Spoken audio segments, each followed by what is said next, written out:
የእግዚአብሔር ቤተሰቦች እንዴት ናችሁ? ሁሉ ሰላም ነው? ሐዋርያው ጳውሎስ የእግዚአብሔር አገልጋይ ለጢሞቴዎስ ለቆሮንቶስ ደብዳቤ ሲጽፍ እንዲህ የሚላት ቃል አለች። ከእግዚአብሔር ከአባታችን ከጌታችንም ከኢየሱስ ክርስቶስ ጸጋና ሰላም ለእናንተ ይሁን እያለ ይህን የፍቅር ደብዳቤ ይጽፍላችኋል እና ከእግዚአብሔር ከአባታችን ከጌታችንም ከኢየሱስ ክርስቶስ ጸጋና ሰላም ለእናንተ ይሁን። ይህን ወንጌል የምታገለግሉ የአባቴ ብሩካን እንዲህ በሉሃ ጠዋትና ማታ ቀንና ሌሊት በየደረሳችሁበት ቦታ በረገጣችሁበት ቦታ በዚህ ዘመን በእግዚአብሔር ፊት ስትቆሙ እንዲህ በሉ፣ መዳን በሌላ በማንም የለም፣ እንድንበት ዘንድ ከሰማይ በታች የተሰጠን ስም ኢየሱስ ነው። የልጁ የኢየሱስ ክርስቶስ ደም ከኃጢአት ሁሉ ያነጻል። ጌታ ለዘላለም ይባረክ።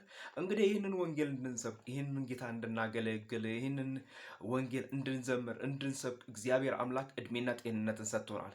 እግዚአብሔር የሰጠንን እድሜ፣ እግዚአብሔር የሰጠንን ጤንነት መልሰን ለሰማይ አምላክ ለልዑል እግዚአብሔር እንሰጣለን። እንዲህ ይላል፣ ከእግዚአብሔር ከአባታችን ከጌታችን ከኢየሱስ ክርስቶስ ጸጋና ሰላም ለእናንተ ይሁን። ስለ እናንተ ስጸልይ በሰማይ ከተዘጋጀላችሁ ተስፋ የተነሳ በክርስቶስ ኢየሱስ ስለ እምነታችሁ ለቅዱሳን ሁሉ ስላላችሁ ፍቅርም ሰምተን የጌታን የኢየሱስ ክርስቶስን አባት እግዚአብሔርን ሁልጊዜ እናመሰግናለን። ጌታ ለዘላለም ይባረክ።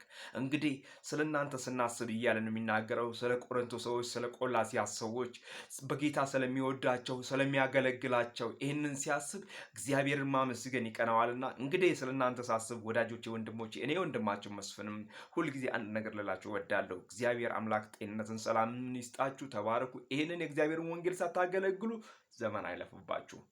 እኛ ወደዚህ ምድር የመጣነው በልተን ጠጥተን አግብተን ተምረን የራሳችንን ፍቃድ የስጋችንን ፍቃድ ደስ አሰኝተን ማለፍ ሳይሆን የእግዚአብሔርን ፍቃድ አገልግለን ማለፍ ነውና ይሄ እውነት የገባው ይህንን ጌታ ሳያገለግለው መኖር አይችልም። ጌታ ይርዳቸው። እግዚአብሔር ያረዳችሁ። እናንተ እንዲበሉ ኢየሱስ ጌታ ነው፣ ኢየሱስ ያድናል፣ ኢየሱስ መልካም እረኛ ነው እያላችሁ ይህንን ወንጌል አገልግሉ። እወዳቸዋለሁ። ወንድማችሁ መስፍን ነኝ።